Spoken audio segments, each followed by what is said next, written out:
ऐसे ही का तमाम ये तंबो दीवार है, कैसा ही रंगो रूप है पैसा ही माल है। नमस्कार, मैं हूं शुभम शंकरधर। हफ्ते के पहले मनी सेंट्रल में आपका स्वागत है। उम्मीद है आपका वीकेंड भी अच्छा रहा होगा। आज दिन में बहुत सारी ऐसी खबरें हैं, वीकेंड की बहुत सारी ऐसी खबरें हैं जो आज मनी सेंट्रल का हिस्सा हैं। आज मनी सेंट्रल सामान्य दिनों से थोड़ा बड़ा है क्योंकि खबरें बड़ी हैं, खबरों के डिस्कशन बड़े हैं, विश्लेषण बड़े हैं। हमारे साथ खबरों के विश्लेषण के लिए मनी 9 के एडिटर अंशुमान तिवारी जी जुड़ गए हैं। सर, बहुत स्वागत है आपका। और अंशुमान जी से विश्लेषण शुरू करें, खबरों पर चर्चा शुरू करें, उससे पहले आपको बताते हैं आज कौन सी खबरें ऐसी हैं जिन्हें हमने मनी सेंट्रल में शामिल किया है। तो शुरुआत होगी बेमौसम बरसात से। आसमान से बरसी आफत। बारिश जब बेमौसम होती है तो आसमान से दरअसल आफत बरसती है फसलों के लिए। उर्वरक सब्सिडी घटाने की नई तैयारी, क्या तैयारियां सरकार कर रही है, ये बताएंगे। कारों के बाजार में पसरा सन्नाटा। एक कदम और पीछे हटा अदानी समूह। एक बड़े प्रोजेक्ट से अदानी समूह ने यू टर्न ले लिया है। कौन सा प्रोजेक्ट था, कितना महत्वपूर्ण था और अब आगे की क्या तैयारी है, ये बताएंगे। क्यों नहीं मिल रहा एसबीवी संकट का हल। ये बैंकिंग संकट पिछले एक हफ्ते से लगातार सुर्खियों में बना हुआ है। तमाम कोशिशें हो रही हैं लेकिन अभी हल मिलता नहीं दिख रहा। ये बैंक बिकता नहीं दिख रहा। क्यों नहीं बिक पा रहा है, बेचने की अब नई तैयारियां क्या हैं, इस पर चर्चा करेंगे। दुनिया भर के शेयर बाजारों में मची उथल पुथल इस बैंकिंग संकट की वजह से। यूरोप में, अमेरिका में, एशिया में, भारत में, अगर आप देखें हर जगह के शेयर बाजारों में अजीब सी बेचैनी है, अजीब सी उथल पुथल मची है। क्या कारण है ये जानेंगे। और जानेंगे सोने के बाजार का हाल भी, क्योंकि जब शेयर बाजार बेचैन है तो एक जगह चमक बढ़ रही है, वो है सोने के बाजार की। सोने के बाजार ने आज भारत के वायदा बाजार के जो इंडेक्स है MCX, उस पर 60,000 का स्तर पार कर लिया है। भारत में कभी इतना महंगा सोना नहीं बिका। अब तक के लाइफ टाइम हाई पर सबसे महंगी कीमतों पर सोना बिक रहा है, जो कीमत है 60,000 प्रति 10 ग्राम। चलिए अब पहली खबर बेमौसम बरसात, जहां से शुरुआत है आज के शो की। बेमौसम बरसात की वजह से देश के कुछ हिस्सों में रबी फसलों का नुकसान हुआ है। राजस्थान, मध्य प्रदेश, गुजरात और महाराष्ट्र के कई जिलों में खड़ी फसल पर मार पड़ी है। रविवार को महाराष्ट्र के 6 जिलों में करीब 62,000 हेक्टेयर के फसल को नुकसान हुआ है, ये आकलन सामने आया है। मौसम विभाग ने अनुमान लगाया है कि 20 मार्च को मध्य और उत्तर भारत के ज़्यादातर राज्यों में फिर से बेमौसम बरसात हो सकती है। 21 मार्च को भी उत्तर प्रदेश और मध्य प्रदेश के कुछ जगहों पर बारिश के होने का अनुमान है। ये बारिश बेमौसम है, ये सबको पता है। मौसम विभाग ने किसानों को सलाह दी है कि पंजाब, हरियाणा, उत्तर प्रदेश, बिहार, झारखंड, आंध्र प्रदेश और उत्तराखंड में फसल की कटाई को मौसम के साफ होने तक टाल दें। इन दिनों में कटाई शुरू हो जाती है, लेकिन अब कहा है सरकार ने, मौसम विभाग ने, कि भाई अभी टाल दीजिए और अगर आपने पहले से कटाई कर ली है तो उस फसल को सुरक्षित जगह पर रखिए, क्योंकि ये बेमौसम की बरसात निश्चित तौर पर उन फसलों को नुकसान पहुंचा सकती है। सर, कहाँ है, कितना है, ये तो बता दिया, लेकिन कौन सी फसलों को नुकसान है सबसे ज़्यादा, ये आप बताइए। और अन्य खबरों के साथ हम आगे चलें। मौसम अन्य खबरों के साथ हम विस्तार से चर्चा करेंगे क्रेडिट सुई के संकट पर। क्रेडिट सुई को स्विट्जरलैंड के बैंकिंग उद्योग में तूफान मचा हुआ है, उथल पुथल मची हुई है। दो सबसे बड़े बैंक विलय हो गए हैं। क्रेडिट सुई को UBS ने टेक ओवर कर लिया है। क्या यूरोप के बैंकिंग बाजार में इसका असर होगा, इसके बारे में भी हम चर्चा करेंगे। पर सबसे पहले मौसम की इस मार को देखें। और इस बार इस दौरान जो बेमौसम बारिश हुई, जैसा शुभम ने आपको बताया कि जिन राज्यों में बारिश हुई है, वहाँ सबसे बड़ी चुनौती ये है कि आमतौर पर पिछले वर्षों की तुलना में इस मौसम में हुई बारिश की मात्रा काफ़ी ज़्यादा है। हमें IMD से जो डेटा, मौसम विभाग से जो आंकड़ा मिल रहा है, उस हिसाब से भारत के प्रमुख गेहूं उत्पादक इलाकों में जो वर्षा है, इस मौसम की वर्षा है, वो सामान्य से 137% से लेकर 10,000% तक ज़्यादा हुई है। यानी आमतौर पर इतनी तेज बारिश वीट के ग्रोइंग इलाकों में गेहूं के उत्पादन इलाकों में नहीं दिखाई देती। जैसे कि उत्तर प्रदेश के कुछ इलाकों में सामान्य रेनफॉल जो इस समय होता था, उससे 5,000% ज़्यादा बारिश हुई है। जो अलग अलग डिवीज़न है, जिन डिवीज़न का आंकड़ा मौसम विभाग हमें दे रहा है, उस हिसाब से Punjab, Haryana, western UP, eastern UP, पश्चिमी मध्य प्रदेश, पूर्वी मध्य प्रदेश, पश्चिमी राजस्थान और पूर्वी राजस्थान, इन इलाकों में सामान्य से करीब 137% से लेकर 1000% तक ज़्यादा बारिश हुई और इसलिए फसल का नुकसान काफ़ी गहरा हो सकता है। अभी जो शुरुआती आकलन हमारे पास आए हैं वो गेहूँ, तिलहन और कुछ रबी की फसलों के नुकसान को लेकर हैं, लेकिन पर्वतीय इलाकों में हेलस्टॉर्म के कारण, ओले के कारण काफ़ी नुकसान हार्टिकल्चर को भी हुआ है और अभी ये मौसम कुछ समय तक बना रहने की आशंका है। चलिए अगली खबर फर्टिलाइजर की सब्सिडी से जुड़ी। फर्टिलाइजर सब्सिडी का बोझ पिछले साल में इस साल में कितना अधिक पड़ा ये आपको हमको सबको पता है। युद्ध में यूक्रेन की वजह से, रूस यूक्रेन के युद्ध की वजह से ये सब्सिडी का बोझ बढ़ा है, लेकिन अब इसको कैसे काबू किया जाए इसके लिए सरकार एक नई तैयारी कर रही है। अब उर्वरक सब्सिडी को सीधे किसानों तक पहुंचाने के लिए सरकार नया प्रयोग करने जा रही है। नया प्रयोग ये है कि किसानों को उनकी जमीन के हिसाब से उर्वरक का आवंटन होगा। देश के 7 जिलों में ये पायलट प्रोजेक्ट शुरू किया जाएगा। 7 जिलों में अगर पायलट प्रोजेक्ट ठीक रहा तो आगे इस पर काम किया जाएगा, पूरे देश में इस मॉडल को लागू किया जाएगा। इसमें हो क्या रहा है, उसमें दरअसल हो ये रहा है कि किसानों को उनके लैंड रिकॉर्ड के आधार पर, यानी कि मान लीजिए अगर किसी किसान के पास 1 एकड़ जमीन है तो उसके हिसाब से ही उसको उर्वरक दी जाए। सर कैसे काम करेगी ये पूरी योजना, ये पूरा मॉडल कैसे काम करेगा? फर्टिलाइजर सब्सिडी को लेकर सरकार गहरी दुविधा में है। हमने इससे पहले देखा कि डायरेक्ट बेनिफिट ट्रांसफर की स्कीम का प्लान किया गया था और कहा गया था कि किसानों के खाते में सीधे सब्सिडी पहुंचाई जाएगी, न्यूट्रिएंट्स बेस्ड फर्टिलाइजर सब्सिडी की बात होगी, लेकिन वो मामला कुछ बनता नहीं दिखाई दिया। और अब एक नई कोशिश शुरू की जा रही है फर्टिलाइजर की सब्सिडी को कम करने की। फर्टिलाइजर सब्सिडी का बिल काफ़ी ज़्यादा है और सरकार को इस तरीके की सूचना भी है कि एक तो फर्टिलाइजर का सीमा से अधिक उपयोग भी हो रहा है और फर्टिलाइजर की कमी और कालाबाजारी की खबरें भी आती। ये अपने तरीके का पहला प्रयोग है जिसमें सरकार 7 अलग अलग जिलों में किसानों की जो कृषि योग्य भूमि है उसके आंकड़े के आधार पर एक फार्मूला निर्धारित करेगी कि इस कृषि योग्य भूमि पर किसी खास फसल के समय जिस फसल में के लिए खाद की ज़रूरत होती है उसमें कितनी खाद का, कितनी उर्वरक का उपयोग ज़रूरी है और उस हिसाब से जो फर्टिलाइजर का आवंटन उस किसान को किया जाएगा।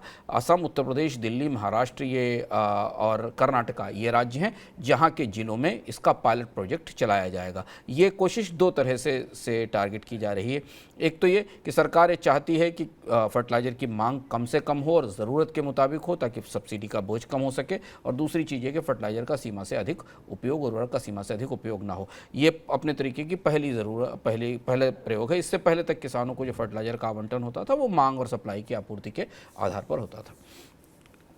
जनवरी और फरवरी के दौरान पैसेंजर गाड़ियों की रिकॉर्ड बिक्री के बाद एक बार फिर से सेल में गिरावट की आशंका जताई जा रही है। मार्च के दौरान गाड़ियों की नई बुकिंग में कमी देखने को मिली है और डीलर्स के पास अनसोल्ड गाड़ियों का आंकड़ा बढ़ने लगा है। जनवरी के मुकाबले मार्च में गाड़ी खरीदने के लिए ग्राहकों की पूछताछ भी कम हो रही है। सर क्या वजह है इसकी, ये सन्नाटा पस रहा है कार के बाजार में?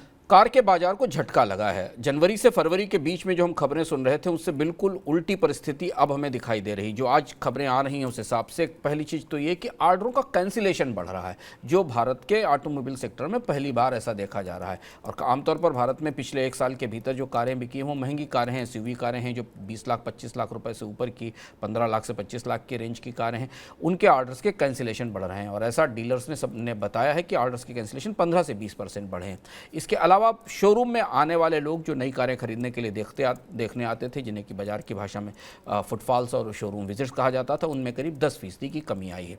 अब ये झटका बाजार में को क्यों लगा है ये देखना, इसको समझना ज़रूरी है। इसकी 2 बड़ी वजह हैं। एक तो कारों की कीमतों में हाल फिलहाल में जो बढ़ोतरी हुई है उस वजह से लोग कारें खरीदने से हिचक रहे हैं, और जिन्होंने कारें बुक करा रखी हैं वे अपने ऑर्डर्स इस वजह से भी कैंसिल कर रहे हैं कि बाजार में ब्याज की दरें तेज़ी से बढ़ रही हैं और अब कार लोन काफ़ी महंगा हो चुका है। कार लोन 10%, 12% से ऊपर की दर पर उपलब्ध हो रहा है। ये 2 बड़ी वजह हैं जिसके कारण भारत का कार बाजार जो उभरने की कोशिश कर रहा था, या जो 1-2 सेक्टर ऐसे थे जो कोविड के बाद थोड़े बेहतर परफॉर्म करने के संकेत दे रहे थे, वहाँ मंदी का असर दिखाई देने लगा है। सर इसका असर आप सीधे क्या आर्थिक विकास दर के जो आंकड़े आएंगे आने वाले दिनों में उन पर भी दिखेगा? हाँ, जैसे हमने कहा शुरुआत में कि भारत के संगठित क्षेत्र में सबसे बड़ा हिस्सा ऑटोमोबाइल सेक्टर का, संगठित मैन्युफैक्चरिंग में सबसे बड़ा हिस्सा ऑटोमोबाइल का है। और ये वो क्षेत्र था जिसने पिछले त्योहारी सीजन के दौरान, यानी दिवाली से लेकर और होली तक के बीच में भारत की मैन्युफैक्चरिंग सेक्टर की ग्रोथ को थोड़ा सपोर्ट किया था, बढ़ोतरी की थी। अब यहाँ से कारों की बिक्री के बाजार में एक और बड़ा डिसरप्शन शुरू हो रहा है। एक डिसरप्शन तो ये आया था कि छोटी कारें नहीं बिक रही थी। आमतौर पर छोटी कारों की बिक्री बाजार में ज़्यादा होती थी, लेकिन उस बिक्री के बदले जो SUV और महंगी कारों की बिक्री दिख रही थी उससे थोड़ा सा हमें बेहतर प्रदर्शन ऑटोमोबाइल बाजार में दिखाई दिया था। लेकिन अब जो बड़ी कारें हैं उनकी मांग में भी गिरावट दिखाई दे रही है। तात्कालिक तौर पर सरकार के पास या इंडस्ट्री के पास इसका कोई समाधान नहीं है। ब्याज दरें इतनी जल्दी कम नहीं हो सकती क्योंकि महंगाई के कारण रिजर्व बैंक ब्याज दरें बढ़ा रहा है और बैंक उस बढ़ोतरी को ग्राहकों के साथ बांट रहे हैं, यानी नए लोन लेने वालों के साथ बांट रहे हैं। सरकार कोई तात्कालिक तौर पर टैक्स में कटौती करके कारें सस्ती नहीं कर सकती। कच्चे माल की कीमतें ऊपर रहने की संभावना है। रुपए की कमजोरी के कारण काफ़ी रॉ मटेरियल भी कंपनियों के लिए महंगा हो रहा है। इसलिए अगला वित्त वर्ष शुरू होने के साथ, अप्रैल में अगला वित्त वर्ष शुरू होने के साथ पहले 3 महीने काफ़ी महत्वपूर्ण होंगे कि इन 3 महीनों में कारों की बिक्री कैसी दिखाई देती है। फिलहाल आसार अच्छे नहीं हैं और इसका असर हमें अगली तिमाही में मैन्युफैक्चरिंग की, खासतौर पर जो मैन्युफैक्चरिंग की विकास दर है उस पर नजर आएगा।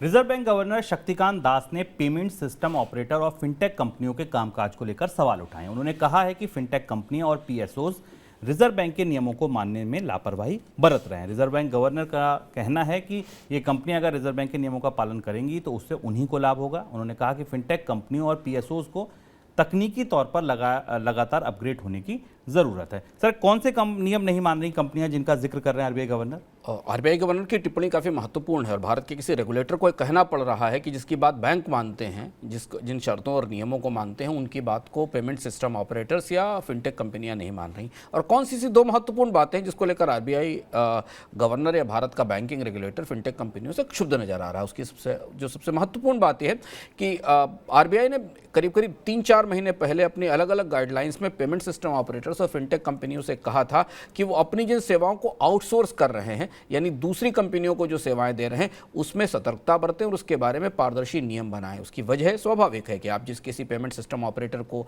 किसी वॉलेट को, किसी नेटवर्क को इस्तेमाल करते हैं तो आपका बहुत सारा फाइनेंशियल डेटा वहां से शेयर होता है और जब वो आउटसोर्स किया जाता है तो साइबर सिक्योरिटी के, सुरक्षा के खतरे होते हैं।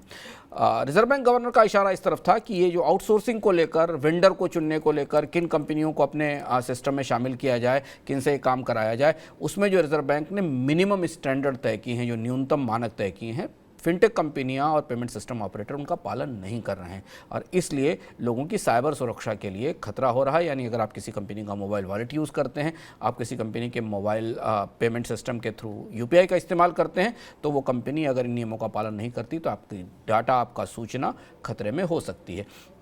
और दूसरा मुद्दा, जो महत्वपूर्ण मुद्दा, वो ये है कि पेमेंट सिस्टम ऑपरेटर्स, फिनटेक कंपनियों से आरबीआई ने यह भी कहा था कि वे एक सेल्फ रेगुलेटरी सिस्टम बनाएंगे, एक पूरा अपने आप को, अपने नियमों की व्यवस्था बनाएंगे और उसके तहत अपने कामकाज की पारदर्शिता के नियम तय करेंगे। यहाँ भी काफ़ी ढील दिखाई दे रही है और यही 2 वजह है जिसके कारण भारत के आरबीआई को या भारत के बैंक रेगुलेटर को यह कहना पड़ा है कि ये कंपनियाँ नियमों को मानने में इच्छुक नहीं है। इसका असर हमारे सबके लिए ज़्यादा महत्वपूर्ण इसलिए है क्योंकि इन कंपनियों के जरिए हम भारत में काफ़ी काम हो रहा है। करीब 10.5 बिलियन के आसपास रिटेल डिजिटल पेमेंट हुए हैं पिछले 1 साल में। 51 लाख करोड़ रुपए के आसपास इस पूरे सिस्टम से, इस रिटेल डिजिटल पेमेंट सिस्टम से प्रोसेस हुए हैं शुभम जनवरी 2023 में तक। तो इस स्थिति में अगर यहाँ साइबर सिक्योरिटी के सही नियम नहीं होंगे तो हमारे आपके डेटा की चोरी और हैकिंग के खतरे बढ़ते जाएंगे।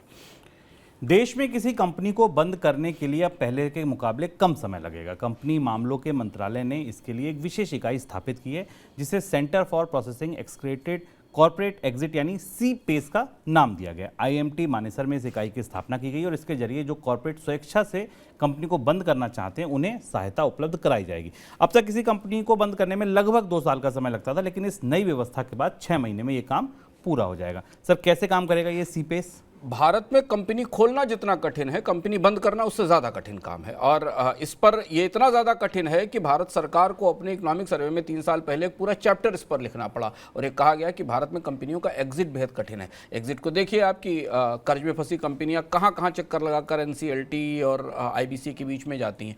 अब ये कोशिश की जा रही है कि कंपनियां जो बंद करना चाहती हैं उन्हें 6 महीने के भीतर एक ऑटोमेटिक प्रोसेस, डिजिटल प्रोसेस के तहत बंद करने की प्रक्रिया की जाए।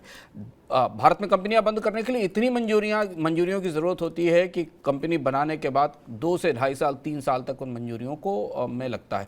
ये जो नया प्रोसेस शुरू किया गया जिसका नाम CPACE है, इसका ये 1 अप्रैल से लॉन्च होगा। हमें तब पता चलेगा किसने कितना काम किया, क्योंकि इस तरीके की घोषणाएं वास्तविक रूप से कितनी मदद करती हैं, इनके लागू होने के बाद पता चलेगा। लेकिन ये डिजिटाइज्ड प्लेटफॉर्म है जिस प्लेटफॉर्म के जरिए शायद एग्जिट से जुड़ी हुई जितनी मंजूरियाँ हैं, जितने कानूनी प्रावधान हैं, जितनी अलग अलग एजेंसियों की मंजूरी आपको एक कंपनी बंद करने के लिए चाहिए होती है, वो सब एक जगह मिलने लगेगी। ये महत्वपूर्ण उपाय है क्योंकि भारत में बहुत सारी कंपनियां, भारत में असंख्य कंपनियां अपना कारोबार बंद करने के लिए भी लंबे समय तक परेशान रहती हैं। शायद यहां हमें कुछ राहत मिलेगी। आज दिन की बड़ी खबरें भी कही हैं, तो शुरुआत अब करते हैं दिन की सबसे बड़ी खबरों की।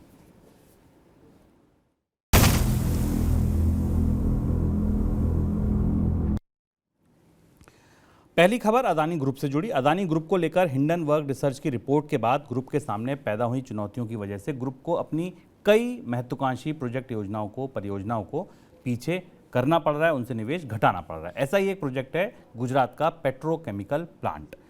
34,900 करोड़ रुपए के इस प्रोजेक्ट में ग्रुप ने फिलहाल के लिए काम रोक दिया है। अदानी ग्रुप का पूरा फोकस अपने ऊपर कर्ज घटाने का है और पहले से चल रहे प्रोजेक्ट को पूरा करने का है।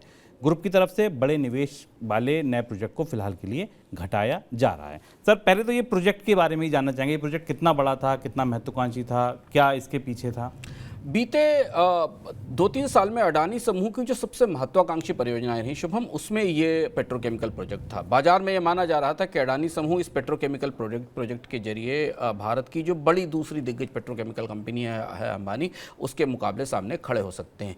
ये प्रोजेक्ट इसको कोल से पॉलीविनाइल क्लोराइड या पीवीसी बनाने का प्रोजेक्ट था, जिसमें कोयले का इस्तेमाल करते हुए पीवीसी बनाया जाना था। हमें आपको पता है कि कोयले के कारोबार में अडानी समूह का बड़ा दबदबा है। चूँकि प्रोजेक्ट ऑस्ट्रेलिया की माइन को ध्यान में रख के लगाया गया था, क्योंकि ऑस्ट्रेलिया में अडानी समूह ने एक खदान में बड़ा निवेश किया था और यह था कि वहाँ से आयात होने वाला कोयला भारत में इस प्रोजेक्ट में इस्तेमाल होगा और यहाँ से पीवीसी बनाया जाएगा। और इस हिसाब से अडानी समूह पेट्रोकेमिकल के कारोबार में बड़े ढंग से बड़े पैमाने पर आना चाहता था। बड़ी परियोजना थी, करीब 34-35 हज़ार करोड़ रुपए का निवेश था। लेकिन अब अडानी समूह पिछले 2 महीने में सिकुड़ता जा रहा है अपनी परियोजनाओं को लेकर, अपनी चुनौतियों को लेकर। अब वो बात नहीं रही है। उड़ान धीमे धीमे कमज़ोर होती जा रही। एक एक करके बड़ी परियोजनाएं या तो शेल्व की जा रही हैं, रोकी जा रही हैं, समूह से बाहर निकल रहा है। पर उन परियोजनाओं की तुलना में ये बड़ा झटका है अडानी समूह की भविष्य की योजनाओं की दृष्टि से। और इसके साथ ही समूह की तरफ से ये भी कहा गया है कि इस प्रोजेक्ट के साथ अडानी समूह ने एसबीआई के नेतृत्व में करीब 8 बैंकों के कंसोर्टियम से कर्ज लेने की बात भी शुरू कर दी थी। वो नेगोशिएशन भी शुरू हो गए थे। 14,000 करोड़ रुपए की फिनांसिंग की, डेट फिनांस की तैयारी भी अडानी समूह ने इस कर्ज के लिए की थी। वो सारी चीज़ें अब रोक दी गई हैं, क्योंकि समूह को फिलहाल अब इस समय सबसे बड़ी चुनौती, सबसे बड़ी चिंता उन कर्जों की है जो सर पर टंगे हुए हैं और जिन्हें चुकाने के लिए चौतरफा दबाव बना हुआ है। कोशिश ये थी कि अगर ये सब कुछ ठीक रहता तो अडानी समूह की ये परियोजना 2025-26 से, यानी 2 साल के भीतर उत्पादन करने की स्थिति में आ जाती और भारत में एक दूसरी बड़ी कंपनी आ सकती थी जो कि पीवीसी की जो इम्पोर्टेड रिक्वायरमेंट है उसे मिल सके। लेकिन ये परियोजना अब ठंडे बस्ते में चली गई है। सर, कर्ज घटाने को लेकर अब समूह किस तरीके के प्रयास कर रहा है? वहाँ क्या तैयारी है उस मोर्चे पर? सबसे बड़ी चुनौती अडानी समूह की इस समय शुभम यह है कि जो रिडम्पशंस आ रहे हैं, जो कर्ज की चुकौती आ रही है, जो भुगतान आ रहे हैं, उनको कैसे मैनेज किया जाए। अडानी समूह को इस वित्त वर्ष के अंत तक काफ़ी बड़े पैमाने पर अपने बॉन्ड्स को रिफिनांस कराना, या तो उनको पैसा चुकाना है या उन्हें दोबारा उनके लिए पैसा लेना है। करीब $2 बिलियन के फॉरेन करेंसी बॉन्ड हैं जो 2024 में पेमेंट के लिए आएंगे और उससे पहले अडानी समूह को अगले 6 महीने में व्यवस्था करनी होगी। और ग्रुप ने 2015 से 2022 के बीच में करीब $10 बिलियन विदेश के बॉन्डों से उठाया था। कितना कर्ज अडानी समूह ने ले रखा था और वही सारा कर्ज इस समूह की विस्तार योजनाओं के सामने पत्थर बनकर सामने आ गया है। तो अब कोशिश ये की जा रही है, जिस तरीके के संकेत बाजार से मिल रहे हैं, कि अडानी समूह अपनी 2 ग्रुप कंपनियों, अडानी ग्रीन एनर्जी और अडानी पोर्ट्स के जरिए प्राइवेट प्लेसमेंट की तैयारी कर रहा है। यानी अपने बॉन्ड्स को भी प्राइवेट प्लेसमेंट के जरिए बेचने की कोशिश की जा रही है। ऐसे ग्राहकों से बात की जा रही है जो लॉन्ग टर्म इन्वेस्टर्स हैं, जैसे बीमा कंपनियां, जैसे हेज फंड्स जो लंबे समय के लिए निवेश करते हैं।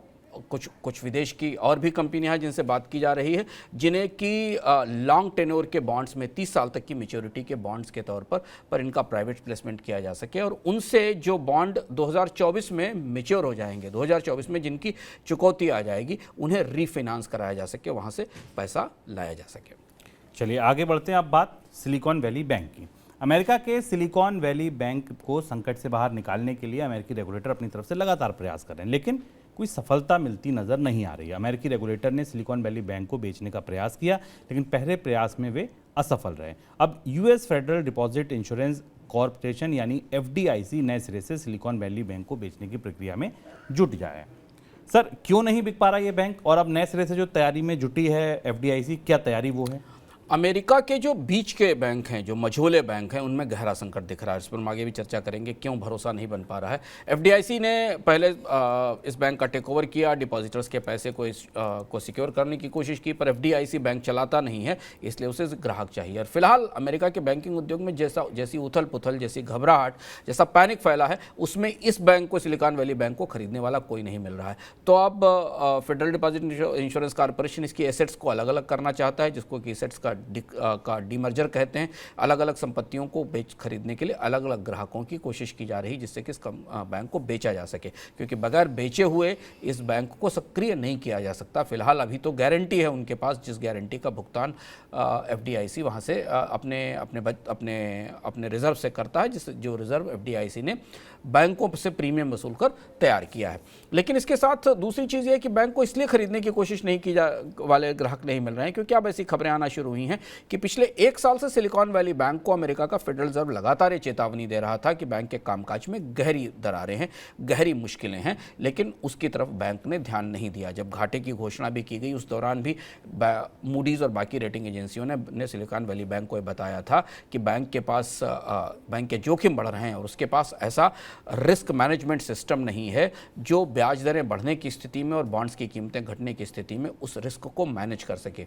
और इसके बाद बैंक उस रिस्क को फ्लैग होने के बाद, वो रिस्क सामने आने के बाद शॉर्ट टर्म लोन्स के लिए चला गया, जिससे समस्या और ज़्यादा बढ़ गई। तो ऐसी स्थिति में सिलिकॉन वैली बैंक को ग्राहक मिलने मुश्किल हो रहे हैं। सर, बैंकिंग उद्योग सहज क्यों नहीं हो पा रहे हैं? कोशिशें हो रही हैं, एफडीआईसी आगे आ गया, सरकारें आगे आ रही हैं, बोला जा रहा है कि डिपॉजिटर की मनी बिल्कुल सिक्योर है, जेनेट एलन ने भी ये बोला, फिर ये बैंकिंग जो उद्योग पूरा ये सहज क्यों नहीं हो पा रहा है? शुभम, अमेरिका की बैंकिंग के 2 हिस्से हैं, डिपॉजिटर्स की मनी की सिक्योरिटी और बैंकों की अपनी वायबिलिटी और उनकी क्षमता, ये 2 अलग अलग हिस्से हैं। डिपॉजिटर्स की मनी सिक्योर करने के लिए एफडीआईसी बनाया गया और वो $2.5 लाख तक की सिक्योरिटी या गारंटी या इंश्योरेंस अमेरिका के बैंक डिपॉजिटर्स को देता है, और यहाँ तक की बचत जो रखी हुई है, उस बचत पर सिक्योरिटी कवर मिल जाता है। पर रॉट या जो सड़न है, जो दरार है इस बैंकिंग सिस्टम के अंदर, वो ज़्यादा गहरी है। उसकी वजह यह है कि अमेरिका में जब 2008 की क्राइसिस आई थी और डॉट फ्रैंक बिल आया था, जिसके जरिए अमेरिका के बड़े बैंकों को सुरक्षा के नई व्यवस्थाएं करने के लिए दी गई थी, उसमें भी बड़े बैंक सिक्योर किए गए थे। बाद के दिनों में ये कानून रिलैक्स कर दिए गए और जो बीच के छोटे बैंक थे, जैसे कि फर्स्ट रिपब्लिक बैंक को देखें, जिसको $30 बिलियन की मदद भी मिल गई, उसके बाद भी उसका स्टॉक अपने पैर पर नहीं खड़ा हो पा रहा, बाजार में लगातार गिरावट आ रही, या सिग्नेचर बैंक को देखें या सिलिकॉन वैली बैंक देखें, ऐसे निजी बैंकों का एक बहुत बड़ा कुनबा, बहुत बड़ा परिवार अमेरिका में है। इनके लिए सिक्योरिटी के नियम उतने सख्त नहीं हैं, इनके पास रिस्क मैनेज करने की व्यवस्थाएं उतनी गहरी नहीं हैं जितनी कि गोल्डमैन सैक्स या मॉर्गन स्टैनले या बैंक ऑफ अमेरिका जैसे उनके लिए है। और सिलिकॉन वैली बैंक क्या कर रहा था, ये जो फर्स्ट रिपब्लिक बैंक क्या कर रहा था, सिग्नेचर बैंक क्या कर रहा था कि उसने जो डिपॉजिट्स सिक्योरिटी से बाहर रखे थे, यानी जो एफडीआईसी के कवरेज से बाहर रखे हुए डिपॉजिट्स थे, उनको रिस्की एसेट्स में लगाया था। उनका पैसा स्टार्टअप फिनांस में लगाया था, उनका पैसा उन एसेट्स में लगाया था जिन एसेट्स में तेज रिटर्न तो मिलते थे पर रिस्क ज़्यादा था। तो अब क्या है कि ये जो बीच के बैंक थे, इनके पास पर्याप्त हेजिंग नहीं थी, संकट से बचने के लिए व्यवस्था नहीं थी। अगर भारतीय व्यवस्था में समझें, भारतीय बैंकिंग व्यवस्था के संदर्भ में समझें, तो जो यहाँ कैश रिजर्व रिक्वायरमेंट, CRR जैसी रिक्वायरमेंट होती है, जो कैपिटल एडिक्वेसी के नाम्स होते हैं, वो नाम्स इन बैंकों के लिए रिलैक्स किए गए थे। और इसीलिए जैसे ही संकट आया, भागते हुए बड़े बैंकों के पास पहुंचे और बड़े बैंकों में से $30 बिलियन का पैसा फर्स्ट रिपब्लिक बैंक को मिला। और इसलिए अमेरिका का बैंकिंग उद्योग सहज नहीं हो पा रहा। उसको लग रहा है कि सिलिकॉन वैली बैंक केवल शुरुआत है, बड़े बैंक नहीं हिलेंगे, लेकिन छोटे और मझोले बैंकों के डूबने की समस्या बढ़ती जाएगी। और अमेरिका के बैंकिंग इतिहास में, संकटों के इतिहास में हमेशा समस्या छोटे बैंकों से शुरू होती है, मझोले बैंकों से शुरू होती है, क्योंकि वे ज़्यादा जोखिम लेते हैं और उनके लिए सुरक्षा के उतने उपाय नहीं होते। अब फेडरल रिजर्व को और अमेरिका की सरकार को यह समझ में आ रहा है कि बैंकिंग के कानूनों में जो 2008 में बदलाव किया गया था, वो नसीहत पूरी तरह से नहीं ली गई थी। वो नसीहत केवल बड़े बैंकों पर लागू हुई, बीच वाले बैंकों को फिर खुला छोड़ दिया गया, वो सब करने के लिए, वो सारे जोखिम लेने के लिए, जो अब अमेरिका के बैंकिंग उद्योग पर भारी पड़ रहा है। और इसलिए ये डिपॉजिटर्स की मनी के अलावा बैंकों के भविष्य को लेकर तमाम सवाल उठ रहे हैं और इसलिए बैंकिंग बाजार सहज नहीं हो पा रहा। शेयर बाजारों में भी हमने उसका असर देखा, जिस पर हम आगे चर्चा करेंगे।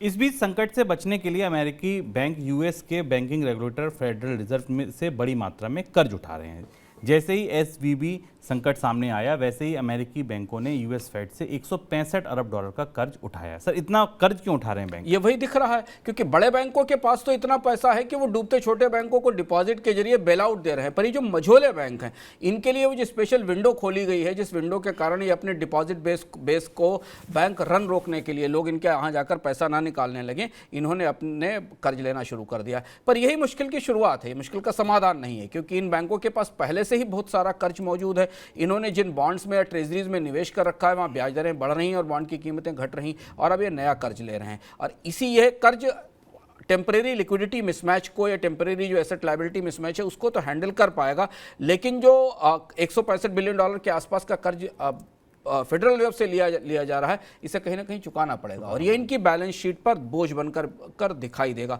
और यही वजह है कि सिलिकॉन वैली बैंक को ग्राहक नहीं मिल रहे हैं और अमेरिका का बाजार या बैंकिंग उद्योग अभी ये मान रहा है कि ये तो बस शुरुआत है, अभी कुछ और बड़ी अनहोनियां हो सकती हैं। और एक और चीज़ यहाँ ध्यान रखना ज़रूरी है कि मझोले बैंकों को अमेरिकी रेगुलेटरों के दबाव पर थोड़ा बहुत बड़े बैंक मदद कर भी दें, लेकिन अगर बैंकों की वायबिलिटी के इश्यूज होंगे तो थोड़े समय के बाद बड़े बैंक भी इनमें हाथ डालने से डरेंगे, इनको मदद देने से डरेंगे, क्योंकि उसका असर उनकी अपनी साख पर, उनकी अपनी बैलेंस शीट पर और उनके परफॉर्मेंस पर आएगा। चलिए अब चलते हैं यूरोप। स्विट्जरलैंड के बैंक क्रेडिट सुई को बचाने के लिए वहां का केंद्रीय बैंक सामने आया है। स्विट्जरलैंड का केंद्रीय बैंक यूबीएस अब क्रेडिट सुई को खरीदने जा रहा है। ये डील 3.23 अरब डॉलर में हुई है। ये डील 2023 के अंत तक पूरी होने की संभावना है। सर, इतनी तेजी से टेक ओवर करने की क्या जरूरत आ पड़ी? प्रधानमंत्री सामने आ गए, सरकार आ गई और रातों रात इसको टेक ओवर करना पड़ा, ऐसा क्यों करना पड़ा? स्विट्जरलैंड की साख बैंकिंग से ही जुड़ी है। स्विट्जरलैंड की कल्पना बैंकिंग के बिना फिर तो पर्यटन के तौर पर ही कर सकते हैं, और स्विट्जरलैंड की बैंकिंग पिछले 150 साल का अपना मजबूत इतिहास रखती है। और ये जो ऐसा संकट था, इस संकट ने स्विट्जरलैंड की बैंकिंग और सरकार की साख को हिला दिया।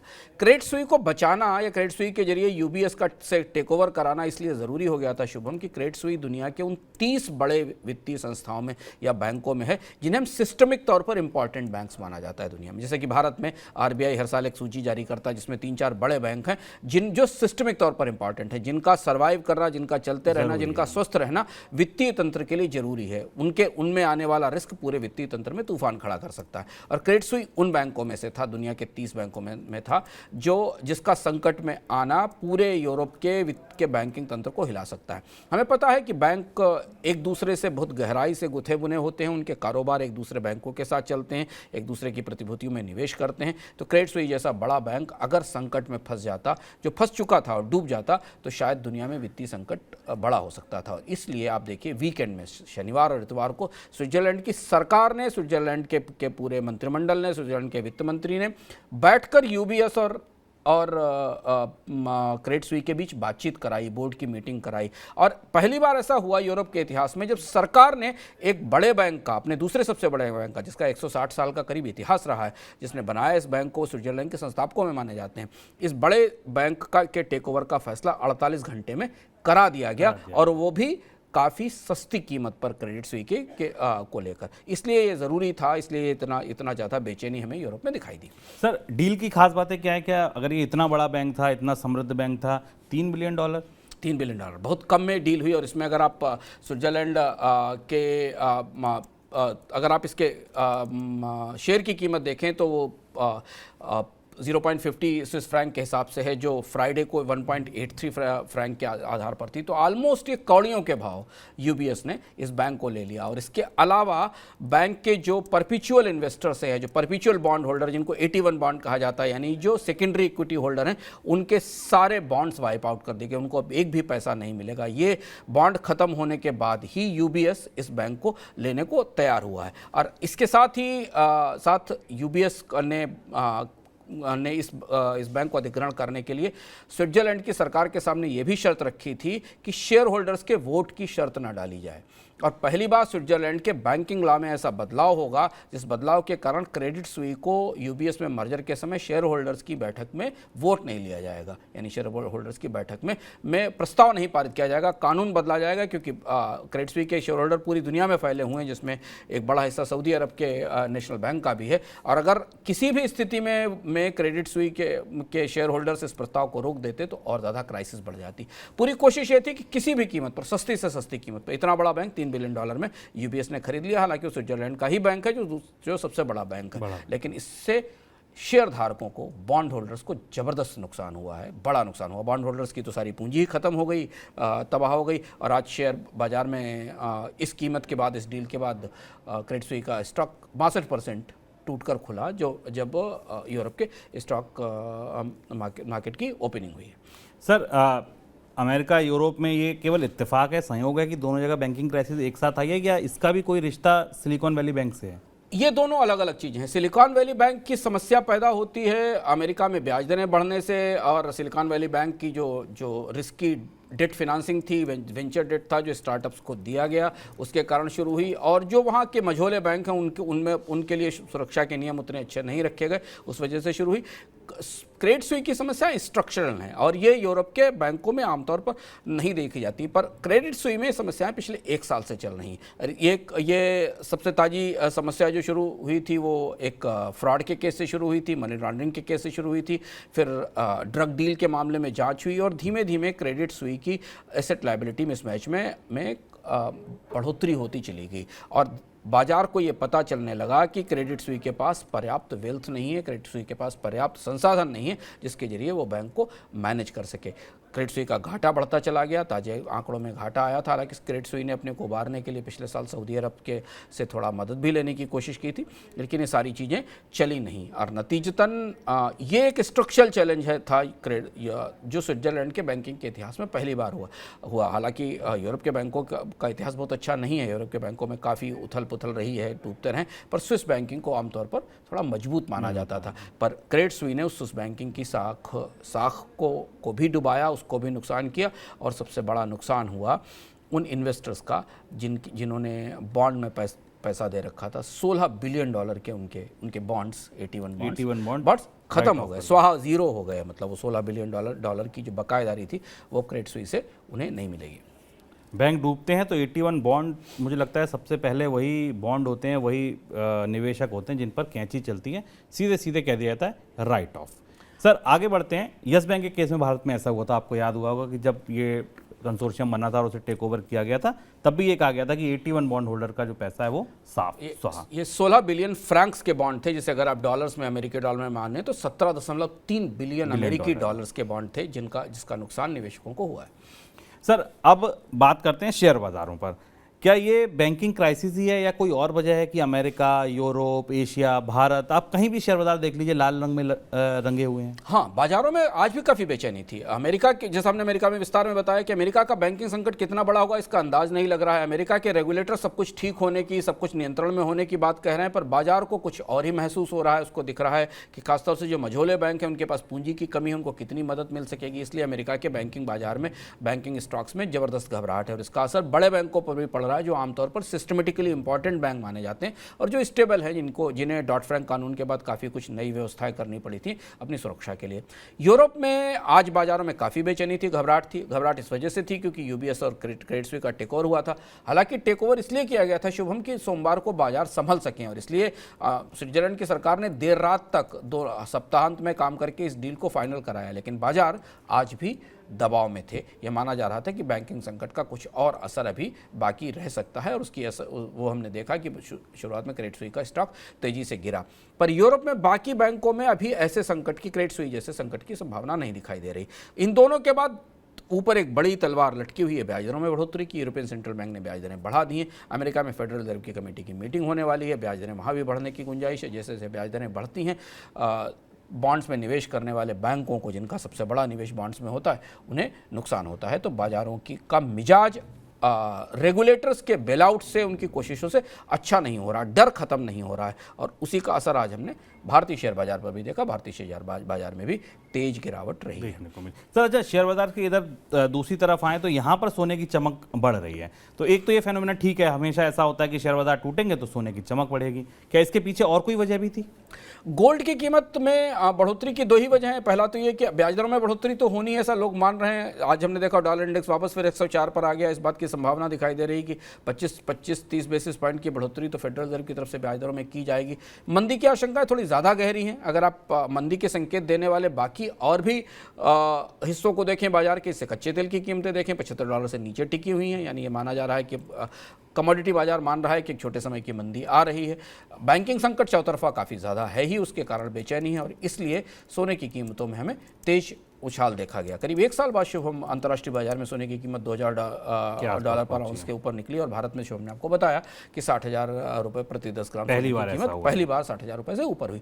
तो वो जो सेफ हेवन बाइंग होती है, जो आमतौर पर जब ट्रेजरीज को लेकर और स्टॉक मार्केट को लेकर बाजार में पैनिक होता है, बॉन्ड्स को लेकर बाजार में पैनिक होता है, तो हमेशा सोना चमकता है। तो ये खरीदारी सोने में भी है, लेकिन सोने को लेकर सतर्क रहें। उतार चढ़ाव यहाँ भी तेज दिखाई देंगे। ऐसा नहीं है कि सोने की ये ऊंची कीमतें लंबे समय तक टिकाऊ रहेंगी। बाजार के सारे एसेट क्लास में, चाहे वो बॉन्ड्स हों या स्टॉक हों या सोना हो, इस तूफान में सब ऊपर नीचे हो रहे हैं। तो इसलिए अपने निवेश को थोड़ा संभाल कर पकड़ कर रखिए।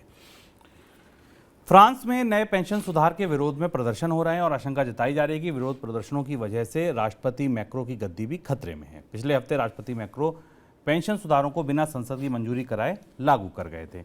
इस वजह से विपक्षी दल जमकर विरोध कर रहे हैं। पेंशन सुधारों में राष्ट्रपति ने फ्रांस में रिटायरमेंट की आयु भी बढ़ा दी थी। सर, और कौन सी बातें हैं और कौन से ऐसे सुधार हैं जिनका ये विरोध हो रहा है? लंबे समय के बाद यूरोप के किसी देश में पेंशन बड़ी चुनौती बन रही है और फ्रांस के बजट्स इतने ज़्यादा हो चुके हैं पेंशन पर खर्च के लिए, क्योंकि यूरोप का जो पेंशन सिस्टम है वो काफ़ी उदार है, काफ़ी बड़ा सिस्टम है और लोगों को रिटायरमेंट के समय काफ़ी बेनिफिट मिलते हैं। यूरोप का जो वेलफेयर स्टेट है उसकी बुनियाद रहा है यूरोप का पेंशन सिस्टम।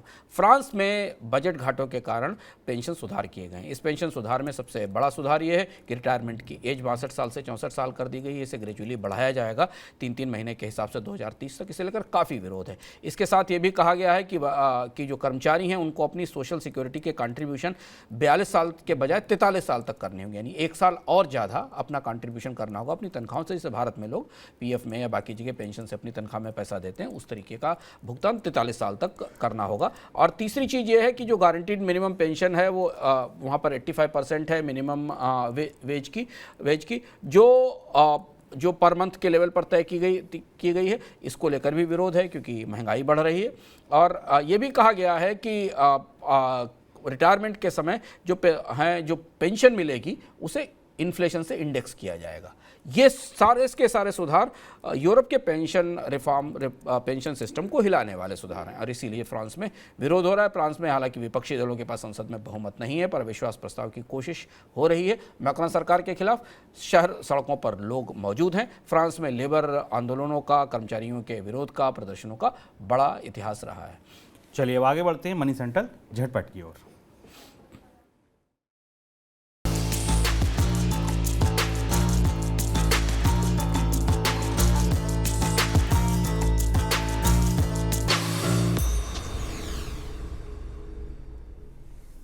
देश में हल्की क्वालिटी की वस्तुओं के आयात को नियंत्रित करने के लिए सरकार जल्द नए BIS हॉलमार्किंग नियम जारी कर सकती है। करीब 300 वस्तुओं को लेकर नए BIS हॉलमार्किंग नियम जारी हो सकते हैं, जिनमें सिगरेट लाइटर, पेन, घरों में इस्तेमाल होने वाले इलेक्ट्रॉनिक उपकरण आदि शामिल हैं।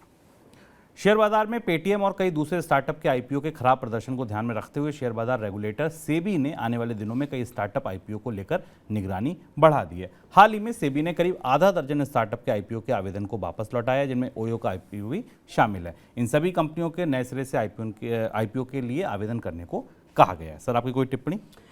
सेबी IPO को लेकर काफ़ी सख्ती कर रही है और अगर हम फिनटेक कंपनियों और स्टार्टअप IPOs को देखें तो उसको लेकर सेबी के तरफ से नियम बदलते जा रहे हैं। हाँ, इस रिजेक्शन के बाद जो IPO आएंगे उनमें किस तरीके के प्रावधान होंगे, उनके वैल्यूएशन के लिए क्या होगा, इस पर सबकी निगाहें हैं। क्योंकि एक दौर जो स्टार्टअप के IPOs का आने वाला है वो काफ़ी कुछ तय करेगा कि भारत के रेगुलेटर ने जोमेटो, पेटीएम और इससे पहले नायका वाले एपिसोड से क्या नसीहतें ली हैं। चलिए, तो ये था हमारा आज का मनी सेंट्रल। उम्मीद है आपको पसंद आया होगा। आप बने रहिए मनी 9 के साथ। नमस्कार।